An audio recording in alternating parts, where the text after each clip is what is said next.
Well, one of the unique opportunities that members of ICOS have is to apply for certification as a center of excellence. And one of the requirements for certification is that each program identify quality improvement projects that they've developed at their institution. And these are programs that contribute in some way to the increased efficiency in operations or especially improvement in patient care. And we've been so impressed by the quality of these programs that we wanted to share them with our community. So one way that we're doing that is by way of a series of short recordings highlighting some of our gold standard programs. So today it's a pleasure to welcome Dr. Gagan Sahni, Director of Cardio-Oncology and Inpatient Cardiology Consult Services at Mount Sinai Hospital in New York City. She's also a fellow of ICOS. So Dr. Sahni, thanks for being with us and for sharing one of your quality improvement projects with our community. Thank you, Steve. Thank you for this opportunity, and very proud to share our carcinoid heart disease QA/QI project at Mount Sinai Cardiovascular Institute, now known as Mount Sinai Hospital of New York. The reason why we had picked this project a few years ago was because we are a very high volume center for referrals for carcinoid heart disease, and our total cumulative count that comes over for carcinoid evaluation from our oncologist crosses 1,000 in a given year. So going ahead to our epidemiology of carcinoid heart disease, and I'm going to skip to my second slide, is I want to go down the epidemiology of carcinoid heart disease a bit and see how many of our patients actually get diagnosed with neuroendocrine tumors and subsequently develop carcinoid heart disease. So if we were to take the general population, the incidence of neuroendocrine tumors is actually not that big. It amounts to about the prevalence is about 2.5 to 5 cases per 100,000 in the general population. But out of these neuroendocrine tumors, a lot of them are non-secretory, and only about 30 to 40% of all neuroendocrine tumors historically present with the classical carcinoid syndrome, which is usually a constellation of symptoms including flushing, diarrhea, abdominal pain, wheezing, etc., all a constellation resulting from the release of vasoactive substances such as serotonin and, in rare cases, chromogranin as well. What is interesting is that the patients who develop carcinoid syndrome, there is about a 20 to 50% chance that these patients with elevated levels of vasoactive substances such as serotonin, chromogranin, presenting with carcinoid syndrome, especially if they have liver metastases, then go on in subsequent years to develop carcinoid heart disease. So this is the general epidemiology of how prevalent not only neuroendocrine tumors are, but what percentage of these, which would be about 50% of those presenting with carcinoid syndrome, then go on to developing carcinoid heart disease. The carcinoid heart disease, just to characterize it for people who don't see a lot of these, is a degeneration of mostly the right-sided heart valves, just tricuspid and pulmonic, as a sequelae of the carcinoid syndrome. So serotonin, chromogranin secreted by the neuroendocrine tumors, especially if it's that of midgut with liver metastases. And why with liver metastases is because the liver is a place where the serotonin gets deactivated. And so if there is a huge bulk of disease sitting in the liver, a lot of the serotonin does not get inactivated and is able to, through the IVC, then reach the right-sided valves, and in a minority of cases, even to the left-sided valves through interatrial connections or interventricular connections, able to reach through an ASD, PFO, or a PDA, able to reach the left-sided valves as well. And then it leads to the deposition of plaques in the endocardial surfaces of the heart valves, including the subvalvular apparatus and cardiac chambers in some cases, leading to valvular heart disease and right-sided heart failure. So historically, studies have reported that about 20 to 70% of patients who are presenting with carcinoid syndrome and about 60% of those who have metastatic disease to the liver will develop carcinoid heart disease. But really, this is all historical data because it has been inconsistently reported due to lack of complete screening or follow-up, not taking into account biomarkers. And remember, most of these studies were before the advent and establishment of dedicated cardio-oncology clinics, where we were looking diligently and monitoring these patients with an algorithm for surveillance. Having said that, this is the carcinoid heart disease surveillance algorithm that we devised at the Mount Sinai Hospital for neuroendocrine tumors. And so it's a busy slide, but I'm going to take you slowly down it. So most patients that get referred to us from oncology and from our NET Center of Excellence is those presenting with carcinoid syndrome and or liver metastases, because as I explained, these are the patients that have a higher bulk of serotonin and 5-HIAA levels, which then go on to deposit on the right-sided valves and produce carcinoid heart disease.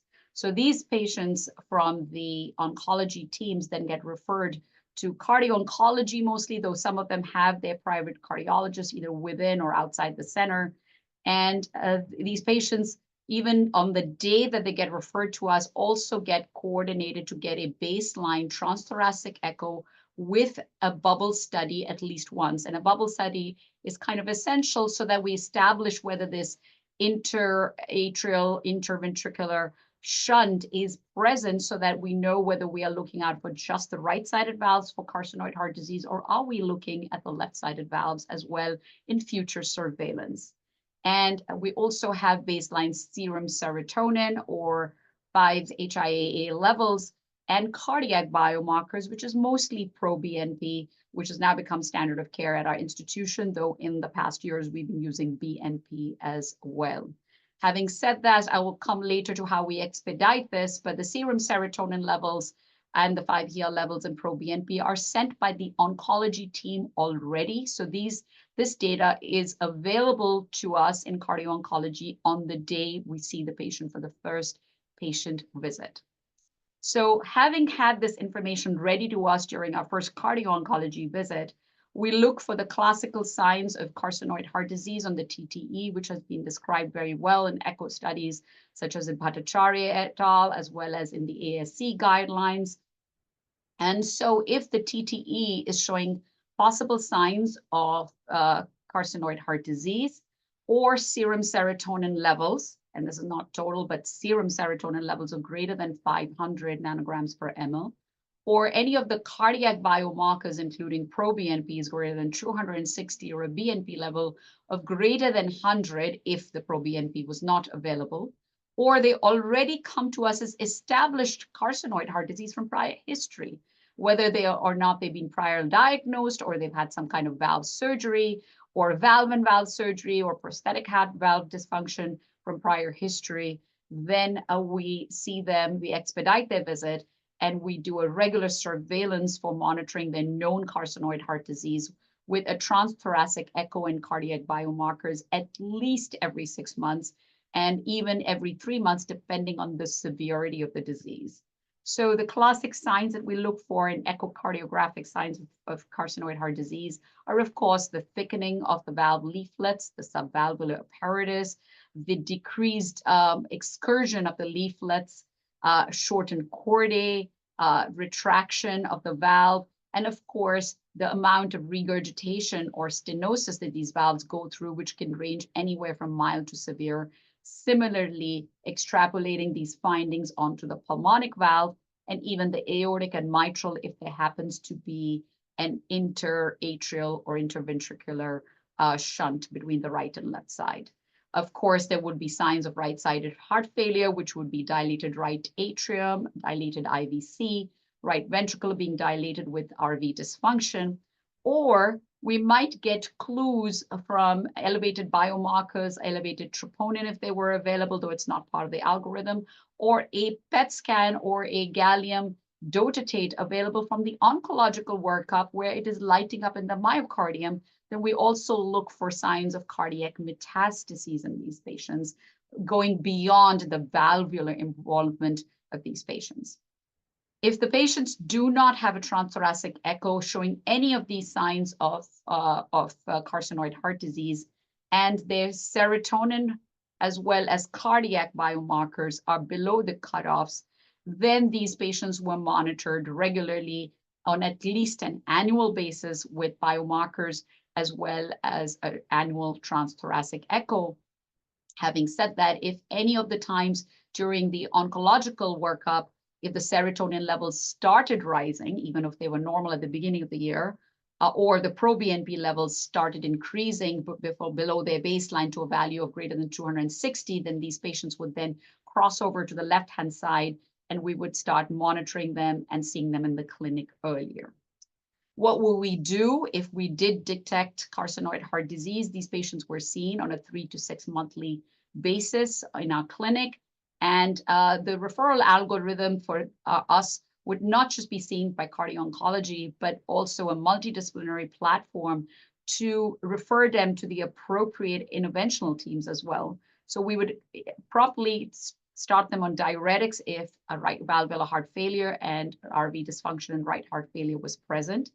If the transthoracic echo did not give us adequate information, if we needed to assess if the tricuspid regurgitation was from carcinoid versus other etiologies or the severity of it, we would obtain additional imaging such as cardiac MRI or even TEE in some cases.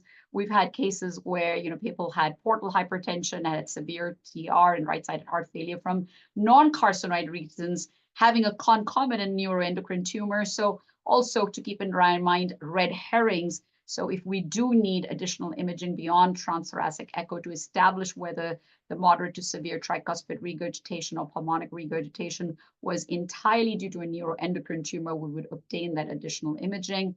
Of course, we would work closely with our oncology colleagues to control the serotonin and 5-HIA levels immediately with telorostat, with a lanreotide and short-acting octreotide, all our somatostatin analogs, refer them to nuclear medicine to initiate the PRRT therapy, which is the peptide-related therapy, as radionuclide therapy, as well as chemotherapy, including evaluation and enrollment in trials such as the CAPITUM, which involves capecitabine and temozolomide, and of course, mTOR inhibitors such as everolimus. So whatever the plan would be, we would get involved with our oncology colleagues to rapidly reduce not just the levels, but to prevent further progression of the disease, whether they were pre-intervention or post-intervention for the valve disease.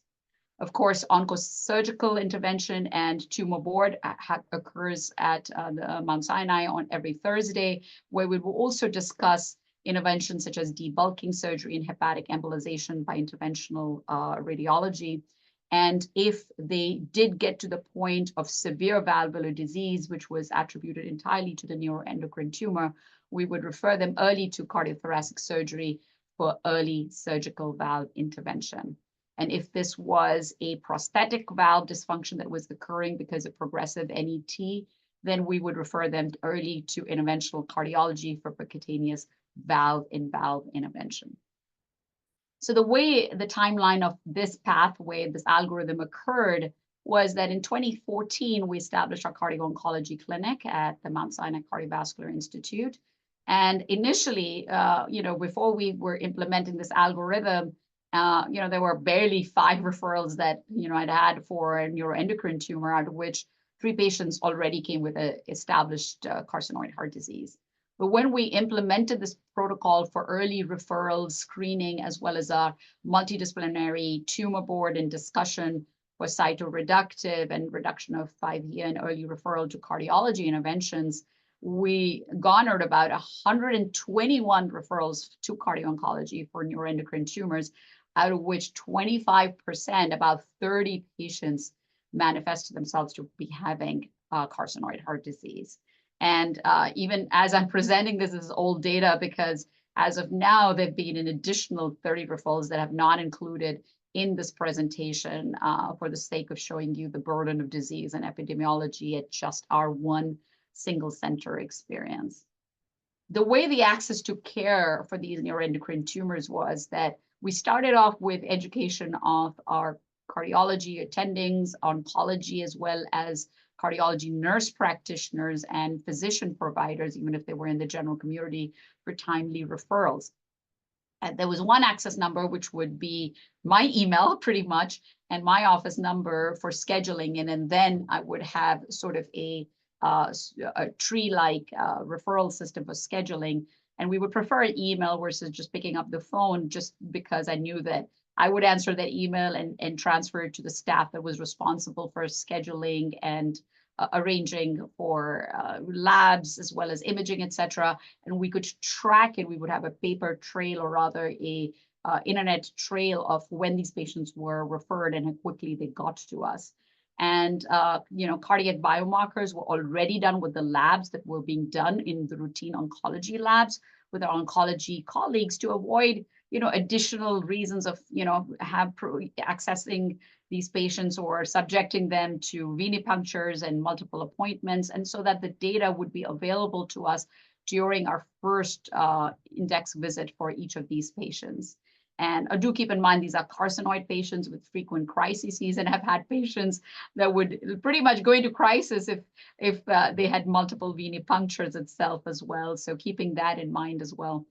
And of course, if I already had their transthoracic echoes or imaging from outside, as well as these biomarkers available, I would also expedite the CT surgeon or the interventional cardiologist to see them the same day as they were coming to us, because a lot of these referrals were tertiary referrals coming to us from the community in the tri-state area. And if any of these patients needed telemedicine visits, I've the cardio-oncologists, especially me, have telemedicine licenses in several surrounding states, and we would expedite follow-up, especially to discuss additional test results, monitoring diuretics, etc. I would follow them up with telemedicine appointments as well.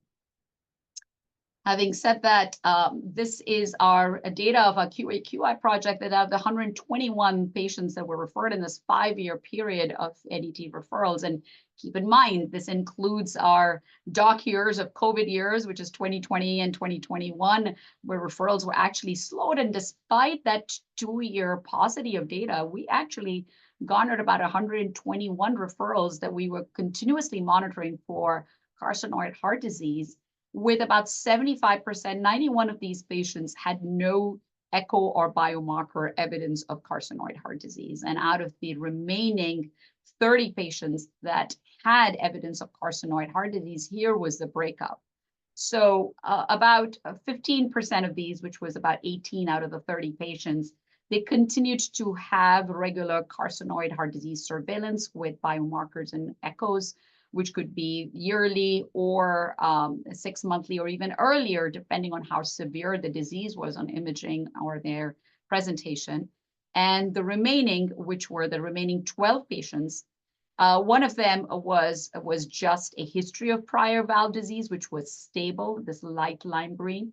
And out of the remaining 12 patients, 11 patients, which is 7 patients, went to CT surgery, and 4 patients, which is this darker lime green, were referred with a history of prior valve surgery to our interventional colleagues for a valve-in-valve for a dehiscence or a prosthetic valve dysfunction arising from their serotonin and their chromogranin attacking their priorly intervened on valve surgery.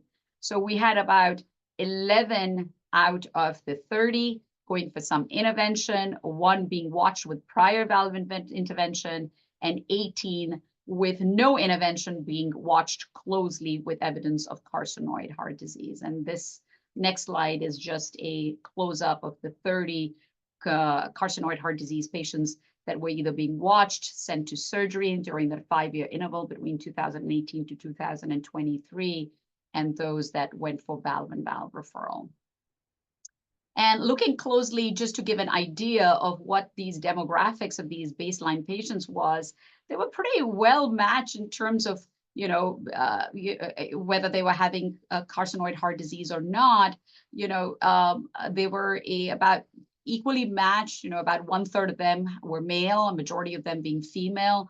They had equal prevalence of hypertension, hyperlipidemia, diabetes, coronary artery disease, atrial flutter fibrillation, atrial arrhythmias, chronic kidney disease, history of coronary vascularization. All of these were well matched, and it did not seem to portend any of these known cardiovascular risk factors, did not portend whether they would go on to develop carcinoid heart disease or not. But what would portend whether they would go on to develop carcinoid heart disease or not were three things. And one was that they already presented with heart failure. These patients were obviously, they pre-selected themselves out to most likely have carcinoid heart disease. And the reason for their congestive heart failure was usually valve disease from the underlying neuroendocrine tumor. And of course, clearly the patients who had history of prior valve surgery already had carcinoid heart disease, so they were pre-selected there. And those patients, that we only had about 4 patients out of the 30 which had evidence of myocardial or pericardial cardiac metastases. This, of course, was higher in the group that had carcinoid heart disease. Going on to whether the biomarkers, and I know there are studies which have shown that probably pro-BNP elevation of greater than 260 might portend catching these patients for carcinoid heart disease, even before the transthoracic echo shows classical signs of carcinoid heart disease. But at our institution, using that same level cutoff of pro-BNP, yes, we did see a trend towards, of course, higher serotonin levels in patients that had carcinoid heart disease. They had higher BNP levels and higher pro-BNP, but none of these markers predicted or were associated with the incidence of carcinoid heart disease in the 5-year follow-up. Yes, they had a trend towards higher values, but in our institution, the transthoracic echo stayed as the gold standard of establishing whether they had or did not have carcinoid heart disease. The outcomes in this 5-year for all comers was that our carcinoid heart disease, as anticipated, of course, had a higher mortality than patients with neuroendocrine tumor that did not have carcinoid heart disease. And this is clearly the money slide here, which is a reason for early referral and for establishment of cardio-oncology clinics, where the access to care for all neuroendocrine tumor patients is essential, because even if you have a neuroendocrine tumor, but you don't have carcinoid heart disease, their overall mortality, and of course, these are not Kaplan-Meier curves, this is just our cumulative incidence in a 5-year snapshot view, a longitudinal assessment over a 5-year period, we basically saw that even if you had neuroendocrine tumor, your overall mortality was about 8 to 9%. But if the same neuroendocrine tumor patients had evidence of carcinoid heart disease, the mortality jumped up to 26%. So just for this, the early referral detection and referral of these patients is so important for detecting carcinoid heart disease in our NET patients. And the cardiovascular mortality, of course, was the bulk of the mortality, because 16% was cardiovascular mortality.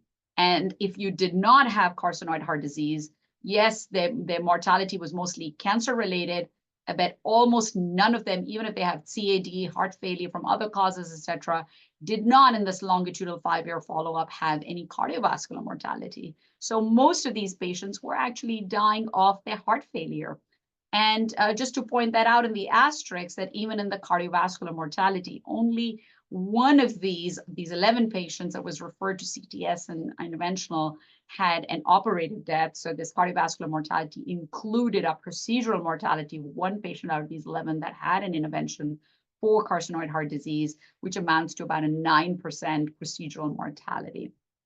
And of course, a bulk of them, about half of them, would present with heart failure if they had carcinoid heart disease, versus the non-CHD. Yes, there was a 4% incidence of non-carcinoid heart failure in those patients. As I said, they could have heart failure from other causes, but most of the patients in the carcinoid heart cohort was a valvular heart failure.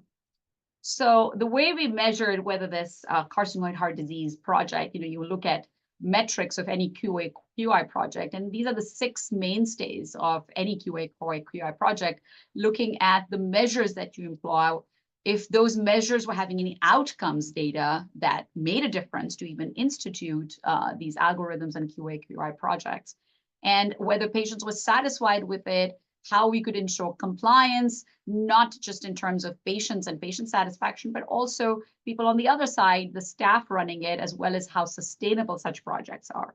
So having looked at each of these, we basically saw that all the 121 patients, and of course, an additional 30 that we are seeing within this year, about 100% of these who got referred to a cardio-oncology clinic got at least 6 to 12 monthly biomarkers, and 95% of them got at least an annual echocardiogram. So these were pretty decently followed in terms of both imaging and biomarkers once they got plugged into our system.